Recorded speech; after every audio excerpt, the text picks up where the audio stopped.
So physics is all about experiments. It's really about observations. A lot of people say, "Oh, I hate physics because it's applied math." It's not about the math. It's about what we can see, and what we see, we can make observations, we can do experiments, and we can do math to essentially predict the future, right? And it's based on those observations. The observations come first.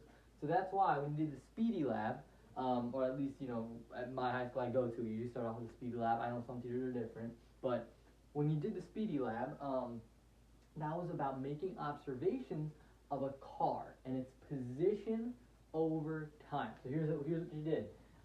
You basically said, okay, it's starting at, we'll say the back of the car is 0 meters, right? And what you're doing is you're gonna turn on the motor of the car, the engine of the car, whatever, and you're gonna see, hey, what is it traveling through? Sorry, I worded that wrong. What is its position at 1 second, right? So if I were to draw the car now, if I were to draw it like right here, maybe I'll draw like a ghost car. But if I draw my car now, and this is the back of the car. Remember, you want to measure, if we're starting at the back, you got to measure the back, right? You can't start measuring the back at 0 and then measuring the front and say that's good data. It's not. You want to measure the back. And you'll see maybe it's at, I don't know, 30 centimeters, right? After 4 seconds or whatever, right? And the goal was to take a bunch of data points to the point where you could make a graph, a table.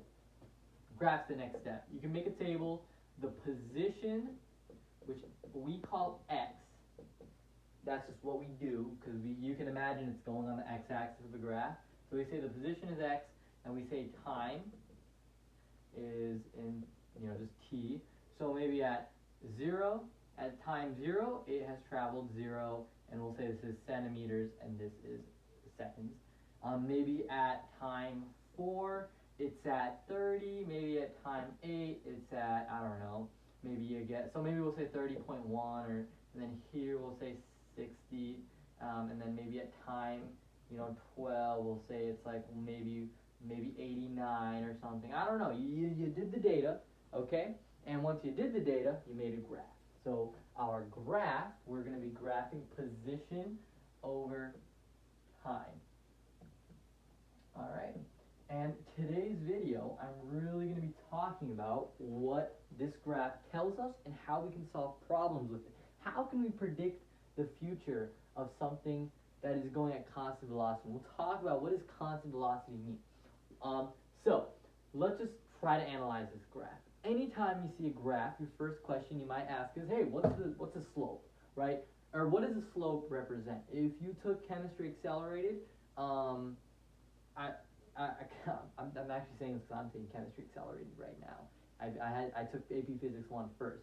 Pretty weird, huh? But right now I know in chemistry accelerated, if you were to do density, that was like the first unit if you remember, the slope of a mass versus volume represented the density. What does the slope represent here? And if you're kind of confused by that reminder, what I'm really asking is, well, the slope is equal to the change in y over your change in x, right? If you've taken algebra 1 or algebra 2, hopefully this is familiar to you, right? This is just a graph slope. And then, well, your change in y, our y variable, it's pretty confusing, right? Because we're doing change in y over change in x for regular graph. Our change in y is really our change in position, because position is our y-axis variable, so we're actually going to say change in x, right? It's kind of confusing. The only reason we're doing that is because x is our position, which happens to be on the y variable. I could have made this variable s. I could have made it d. I could have made it whatever. But I'm using x, so I'm going to say change in x. Hopefully that makes sense. I'm not talking about this change in x. That's just the general form. So that change in x over change in t. Now, that is like our slope. You calculate the slope, all right? Pick 2 points, change in x over change in t, right? You could do the classic x2 minus x1 over t2 minus t1. But when we go ahead and solve that, what does that give us? That is going to give us velocity, okay? This is literally, if you were to verbally say this, change in position over change in time. That's velocity. If you go back to the first page people have different packets, so this might not be the right packet. But if you go to your packet, you're gonna see right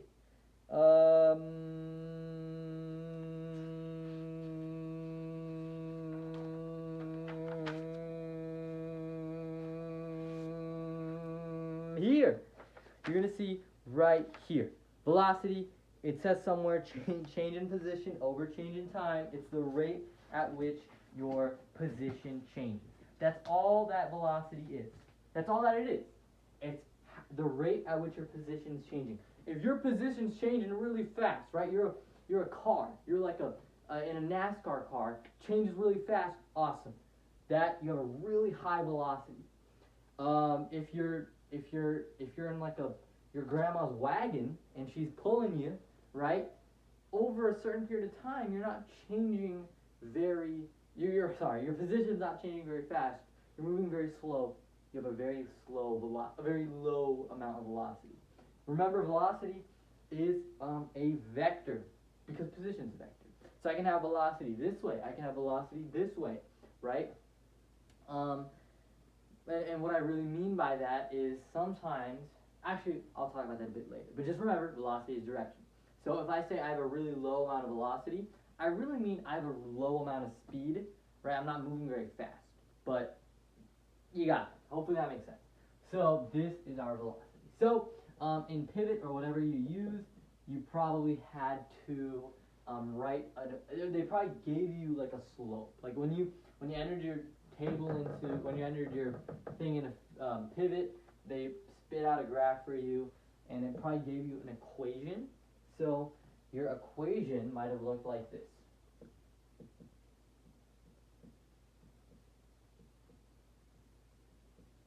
All right, and maybe it might have actually had a little bit. Okay, so that might have been an equation it spit out for you. It might be like 4.1. It might be 7. This might be negative, right? But pivot will spit out an equation for you. And if you don't use pivot, really, it's just the computer like creates the graph, and then it tells you the equation of the graph. So y equals this x. Let's use our knowledge to kind of figure out what this equation like is telling us. Our y variable is our position. So instead of y, I'm going to write x. Okay? 4 centimeters per second, right? You can look at the unit. That is a unit of velocity. That is the velocity of the thing. Now, velocity always tells us speed and direction. Speed's pretty clear.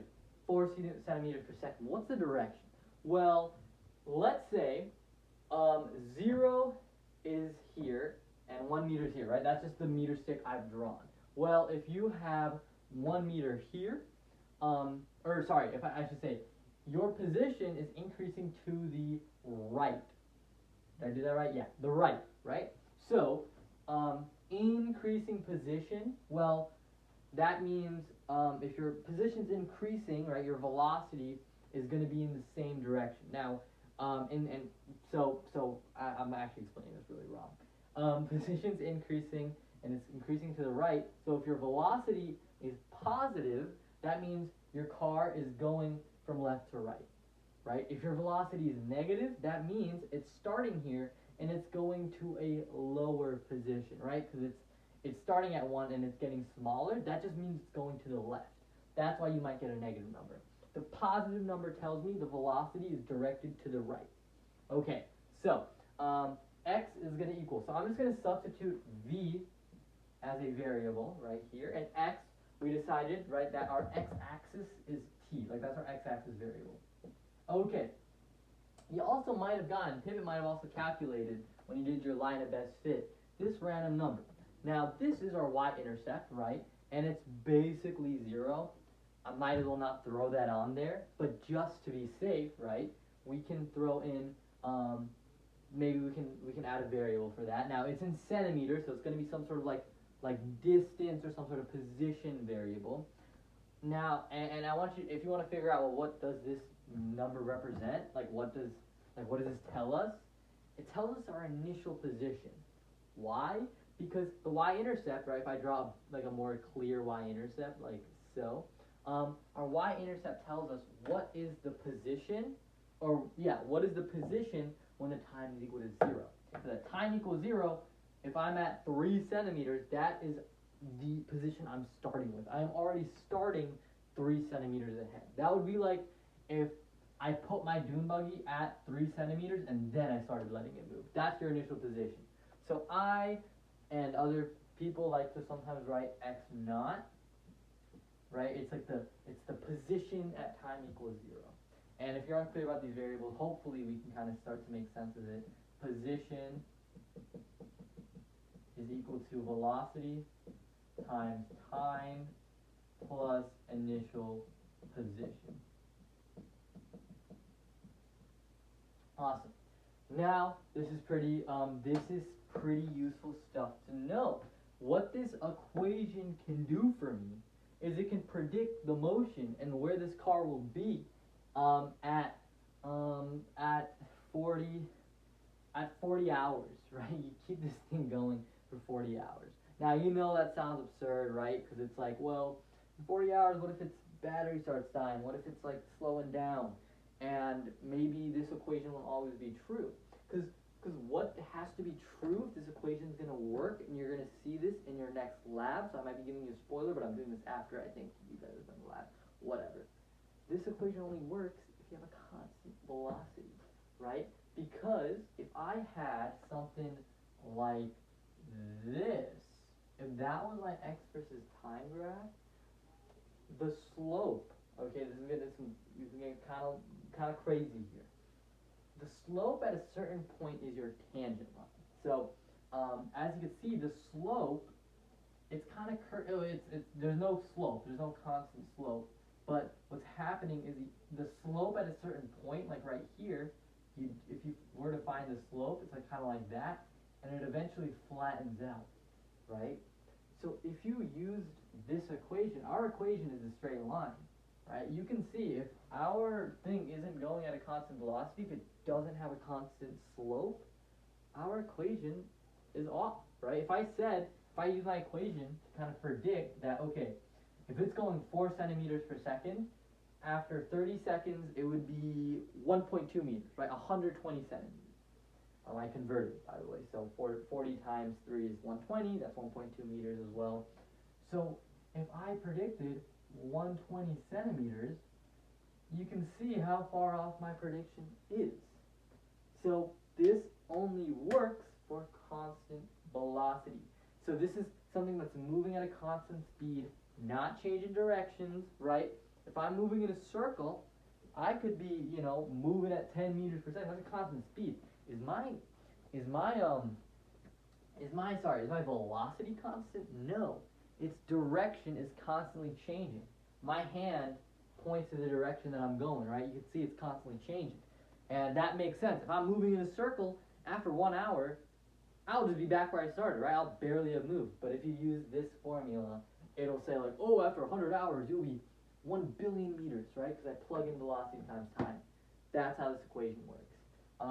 Hopefully this makes sense. You got some practice problems. If you want in terms of using this equation, it's not too hard. Hope it's just, so if I say 30 meters per second, after 4 seconds, 120 meters, that kind of thing. So hopefully that makes sense. Bye.